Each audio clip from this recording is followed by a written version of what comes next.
बिहार की सियासत में इस वक्त एक ही जंग चल रही है, वोट बैंक की जंग। जहां बीजेपी महिला वोटर्स को साधने में जुटी है, वहीं तेजस्वी यादव ने ऐसा दांव चल दिया है जिसे सुनकर हर घर में चर्चा शुरू हो गई है। देखिए, पहले एनडीए ने महिला रोजगार योजना का कार्ड खेला, फिर सीमांचल में पवन सिंह को उतारकर माइक्रो इमोशनल वोट को टारगेट किया और महिला वोटर्स को रिझाने के लिए मैथिली ठाकुर को पार्टी में शामिल किया। लेकिन अब तेजस्वी ने सरकार बनने के सिर्फ 20 दिन बाद हर घर में एक सरकारी नौकरी का ऐलान करके नहले पे दहला चल डाला है। उन्होंने कहा है कि सरकार बनते ही 20 दिन के अंदर कानून लाएंगे कि हर घर में एक सरकारी नौकरी दी जाए। अब सवाल यह है कि क्या ये नौकरी का जादू बीजेपी की महिला योजना पर भारी पड़ेगा? आज नहले पे दहला में बात करेंगे, क्या तेजस्वी का ये ऐलान इमोशनल मास्टर स्ट्रोक है या सिर्फ इलेक्शन जमूला 2.0? और इसी पर चर्चा करने के लिए हमारे विशेष संवाददाता ओमशील हमारे साथ जुड़ गए हैं।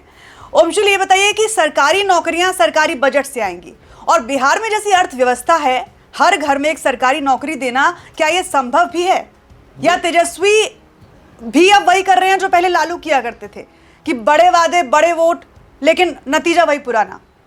बिल्कुल, देखिए, आपने काफी वाजिब सवाल उठाया अंजलि। सबसे पहले ये समझना होगा कि तेजस्वी यादव एक मास्टर स्ट्रोक चलने की कोशिश किए हैं। हो सकता है ये उनके लिए मास्टर स्ट्रोक साबित हो जाए और एक तरीके से कह लें नहले पे दहला खेल दिया है उन्होंने। नहले पे दहला इसलिए क्योंकि नहले पे दहला इसलिए कहना ज़्यादा ज़रूरी है जहां महिलाओं पर फोकस किया जा रहा है, महिलाओं को लेकर तमाम योजनाएं भारतीय जनता पार्टी द्वारा सामने लाया जा रहा है या फिर एनडीए द्वारा कह लें, और नीतीश कुमार का एक खास वोट बैंक महिलाओं पर रहा है। तो उसी को काउंटर करने के लिए, उसी के नहले पे दहला चलने के लिए अब तेजस्वी यादव ने ये खेल खेला है और ये कहा है कि 20 दिनों के अंदर हम हर घर एक सरकारी नौकरी लाएंगे। लेकिन सबसे बड़ा सवाल ये कि अगर आप हर घर सरकारी नौकरी देंगे, जैसा कि आपने सवाल किया कि इतना क्या वाकई पैसा है बिहार सरकार के पास, यही सवाल जो 20 साल से मुख्यमंत्री हैं बिहार के, वो कुछ दिनों पहले तेजस्वी यादव पर लगाए थे। जब तेजस्वी यादव लगातार रोजगार की बात कर रहे थे, ये 2019-20 की बात है जो मैं आपको बता रहा हूँ, उस दौरान जब तेजस्वी यादव लगातार ये सब बात कह रहे थे, तो रोजगार की बात कह रहे थे, तो नीतीश कुमार का कहना था कि पैसा कहाँ से लाएगा, बाप के यहाँ से लाएगा। ये जो बयान था ये काफी ज्यादा विवाद में रहा। लेकिन जब नीतीश कुमार एक बार पलटी मारते हैं और तेजस्वी यादव के साथ जो गठबंधन होती है, आरजेडी के साथ जो गठबंधन होती है नीतीश कुमार की, जेडीयू की, उसमें जब डिप्टी सीएम तेजस्वी यादव बनते हैं, तो तेजस्वी यादव ने चुनाव से पहले एक घोषणा किया था कि वो कैबिनेट मतलब अपने पद पर बैठते ही 6 लाख नौकरियां वो देंगे। लेकिन उनका जब तक का कार्यकाल रहा, दावा ये किया जाता है तेजस्वी यादव द्वारा और आरजेडी द्वारा कि 2 से 2.5 लाख नौकरियां दी गई।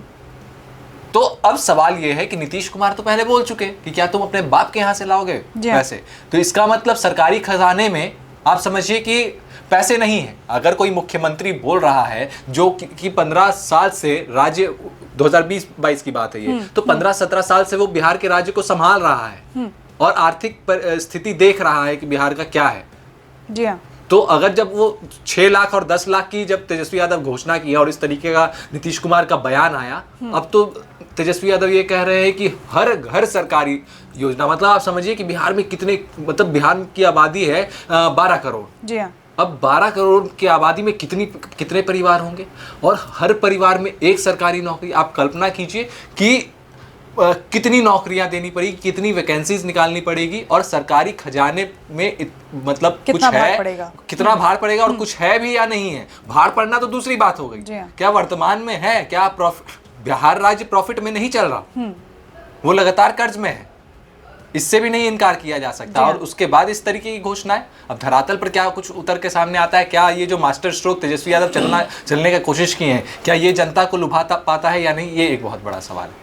देखिए ओमशील, तेजस्वी ने जो कहा है, अगर इसे ऐसे देखा जाए कि बिहार में फिलहाल करीब 13 लाख सरकारी पद खाली हैं, बिल्कुल, तो क्या तेजस्वी का वादा इन्हीं पदों तक सीमित रहेगा या फिर वाकई ये नया बोझ बन जाएगा? देखिए, ये बोझ तब बनेगा और तेजस्वी यादव के लिए बनेगा। देखिए, चुनाव से पहले तो घोषणा सारी पार्टियां करती हैं, लेकिन उस पर खड़े कौन उतरता है? बहुत कम ही पार्टियां ऐसी होती कि जो, चाहे वो संकल्प पत्र हो या सुझाव पत्र, मतलब जो मैनिफेस्टो होता है पार्टियों का, कि उसमें के 100% काम हो गए हो, शायद ही कोई ऐसी पार्टी होगी। लेकिन जो बोझ की बात है, बोझ तेजस्वी यादव पर तब आएगा जब तेजस्वी यादव की सरकार बन जाती है और उन्होंने जैसा कि कहा है कि 20 दिनों के अंदर, माफ कीजिए, 20 दिनों के अंदर वो कानून लाएंगे राज्य में और ये कानून को लागू करेंगे। तो आप कल्पना कीजिए, जैसे ही वो सरकार में बैठेंगे, सरकार में आएंगे, जैसे ही वो शपथ ग्रहण लेंगे, 20 दिनों में उनको ये कानून लाना पड़ेगा और ये नौकरी देनी पड़ेगी।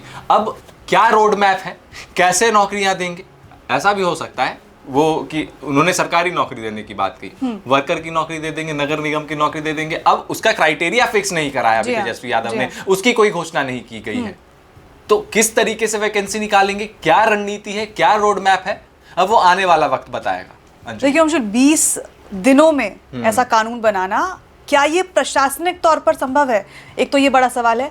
दूसरा ये कि हर घर में सरकारी नौकरी देना, इसमें बहुत सारे क्राइटेरियाज आते हैं, इसमें जातिवाद भी आएगा, इसमें आरक्षण भी आएगा, तो इन सब से कैसे निपटा जाएगा?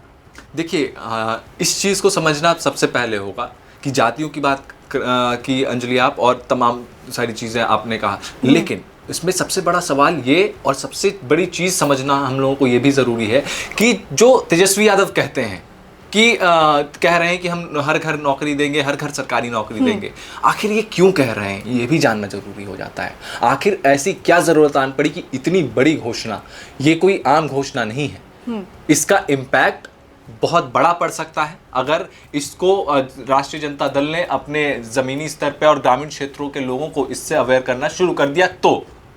और ऐसा क्यों हुआ? ऐसा इसलिए हुआ क्योंकि देखिए, महिलाओं के आरक्षण की बात कर रही है भारतीय जनता पार्टी, महिलाओं को आरक्षण देने की बात लगातार करते आई है और आरक्षण दे रही है। अब वही महिलाओं का एक खासा वोट बैंक है, अब उसको काउंटर आरजेडी कैसे करे? क्योंकि देखिए, महिलाएं नाराज रहती हैं। 2005 से पहले का जो कार्यकाल था, जिसको कि लोग जंगल राज के रूप में जानते हैं, तो उस समय के कार्यकाल से महिला वोट बैंक बिल्कुल आरजेडी से छिटक चुका है।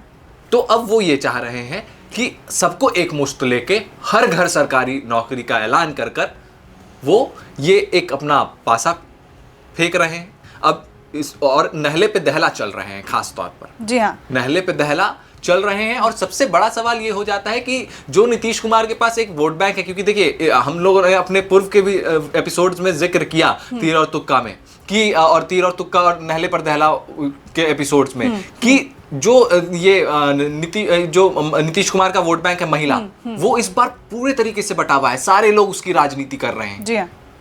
तो इस बार किसके हाथ में वो जाता है? और अब तेजस्वी यादव ने एक तरीके का मास्टर स्ट्रोक चला है, वो उनको कितना प्रभावित करेगा, ये देखने वाली बात होगी। बिल्कुल।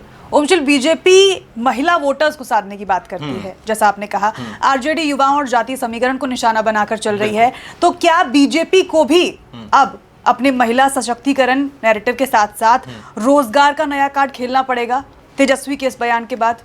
बिल्कुल, क्योंकि रोजगार एक बहुत बड़ा मुद्दा है, और बहुत बड़ा मुद्दा इसलिए भी है क्योंकि आपने कुछ दिनों पहले देखा होगा कि कैसे यूपीएससी के जो छात्र थे और जो शिक्षक अभ्यर्थी थे, कैसे सड़कों पर थे और वो प्रोटेस्ट कर रहे थे, और उनकी संख्या 2.5 लाख की थी। जो प्रोटेस्ट को लीड कर रहा था, जो लीड कर रहे थे प्रोफेसर, उनका ये कहना था कि अगर सरकार हमारी बात नहीं सुनेगी तो सरकार के खिलाफ हम प्रचार करेंगे, हर गांव हर घर जाएंगे और सरकार के खिलाफ प्रदर्शन करेंगे अगर चुनाव से पहले उनकी परीक्षा नहीं करवाई गई तो। नहीं करवाई गई उनकी परीक्षा, और अगर वो जाते हैं, अब जो जितने भी 2.5 लाख जो अभ्यर्थी थे, मैं कहता हूँ 2.5 लाख ना जाए, लाख भी अगर पहुँच जाते हैं लोगों के घर में, आप कल्पना कीजिए उसके बाद का रिजल्ट क्या होगा। उन्होंने कहा था कि हम नीतीश कुमार की सच्चाई को बताएंगे। जी हाँ। तो अगर वो भारतीय जनता पार्टी और नीतीश कुमार के खिलाफ अगर वो उतर गए प्रचार प्रसार करने में, कि वो दावे करती हैं, वादे करती हैं, लेकिन कोई भी दावा वादा पूरा नहीं होता है, तो रोजगार तो एक बहुत बड़ा मुद्दा है ही। इसको कंपलसेट भारतीय जनता पार्टी को भी करना है, जेडीयू को भी करना है। और देखिएगा आप, अभी आज 10 अक्टूबर है, जिस दिन हम ये वीडियो जारी कर 9 अक्टूबर है, और उस जिस दिन हम लोग ये वीडियो जारी कर रहे हैं, कुछ दिनों बाद जब सुझाव पत्र आएगा, जो सुझाव यात्रा चल रहा है, संकल्प पत्र जब बीजेपी का आएगा, तो उसमें रोजगार का जरूर जिक्र होगा, और रोजगार को एक अहम मुद्दा बनाकर भारतीय जनता पार्टी अपने संकल्प पत्र में रखेगी और शुरुआत के 5 पॉइंट पे रखेगी। आप ये याद रखिए, क्योंकि इस बार जो रोजगार को लेकर है मामला बिहार में, वो चरम पर है, बेरोजगारी चरम पर है, पलायन का मुद्दा जो प्रशांत किशोर उठा रहे हैं वो चरम पर है। तो कहीं ना कहीं ये सारे मुद्दे जब हिट करेंगे तो कहीं ना कहीं बीजेपी की परेशानी बढ़ेगी और बीजेपी भी जनता को लुभाने की कोशिश करेगी। प्रशांत किशोर लगातार ये कह रहे हैं कि यहाँ से मजदूरों को डायरेक्ट यहाँ से गुजरात तक की ट्रेन चलवाई जा रही है, सिर्फ मजदूर को यहाँ से गुजरात काम करने भेजने के लिए। तो ये सारे जो चीज़ें हैं, ये सारे जो बयान हैं, वो कहीं ना कहीं ग्रामीण क्षेत्रों के जो लोग हैं उन तक पहुँच रहा है। और जो मजदूर जो अलग राज्य में जाकर काम करते हैं, जो पलायन कर चुके हैं, उनके घर परिवार तक भी ये मैसेज बखूबी पहुँच रहा है। अंजलि, बिल्कुल। ओमशिल, एक आखिरी और बहुत जरूरी सवाल, क्या ये वादा जनता की उम्मीदों के साथ खेलना नहीं है, जब खुद तेजस्वी 17 महीने की सरकार में भी अपने वादे पूरे नहीं कर पाए? बिल्कुल, देखिए, जनता के वादों से खेलना, आप अभी इस पर बिल्कुल पुष्टि कर देना ये थोड़ा जल्दबाजी हो जाएगा। लेकिन ये बात सच्चाई है कि ये जिस तरीके की घोषणा है, इसको लागू करना इतनी आसान बात नहीं है। और इसमें कहीं ना कहीं, अगर देखिए, जब प्रधानमंत्री 2014 में जब चुनाव लड़े और प्रधानमंत्री वो पहली बार बने, पीएम मोदी, तो पीएम मोदी ने कहा था, मतलब ऐसा आरोप भी उन पर काफ़ी दिनों तक लगता आया कि हर वर्ष 2 करोड़ नौकरियां देंगे, तमाम तरीके की चीज़ें देंगे, और हर लोगों के अकाउंट में 15 लाख रुपए की बात कही जाती थी। फिर अमित शाह ने क्या उसे कहा कि ये तो जुमला था, उससे भारतीय जनता पार्टी किनारा कर गई। जी हाँ। तो सबसे बड़ा सवाल यही है कि जनता आपकी घोषणाओं पर विश्वास करती है, आपके वादों पर विश्वास करती है, उसको देखकर आपको वोट देती है, और कहीं ना कहीं जनता के साथ ऐसा अगर वो घोषणाएं नहीं पूरी होती है तो कहीं ना कहीं छलावा होता है। बिल्कुल, क्योंकि जनता प्रभावित होती है आपके योजनाओं से। जातियों से प्रभावित हो वो एक अलग मैटर है, लेकिन कहीं ना कहीं योजनाएं भी और जो रणनीति पार्टी की होती है उससे भी प्रभावित होती है। संकल्प पत्र और मैनिफेस्टो क्यों जारी होता है? प्रभावित करने के लिए। तो कहीं ना कहीं ये जो दावे, ये जो वादे जो हैं, वो अगर नहीं उतरते हैं तो वाकई जनता के लिए एक बहुत बड़ा ये होगा, बहुत बड़ी परेशानी की बात हो जाएगी। और अगर तेजस्वी यादव उनके भरोसे के साथ या उनके साथ विश्वासघात करते हैं तो। बहुत बहुत शुक्रिया ओमशिल इस चर्चा का हिस्सा बनने के लिए। फिलहाल इसका समापन यहीं करते हैं। बिहार की सियासत अब मुद्दों से ज्यादा मैसेजिंग की सियासत बन चुकी है। कभी महिला सशक्तिकरण, कभी रोजगार, और अब हर घर नौकरी का वादा। अब देखना यह है कि कौन सा कार्ड जनता के दिल में उतरता है और कौन सा सिर्फ सोशल मीडिया तक सीमित रह जाता है। आज तेजस्वी ने नौकरी वाला नहला फेंका है, अब देखना है कि बीजेपी योजनाओं का दहला कैसे चलती है। फिलहाल खेल शुरू हो चुका है और मैदान है बिहार की जनता का दिल। फिलहाल इस रिपोर्ट में इतना ही। बाकी खबरों के लिए देखते रहें YBN बिहार। नमस्कार।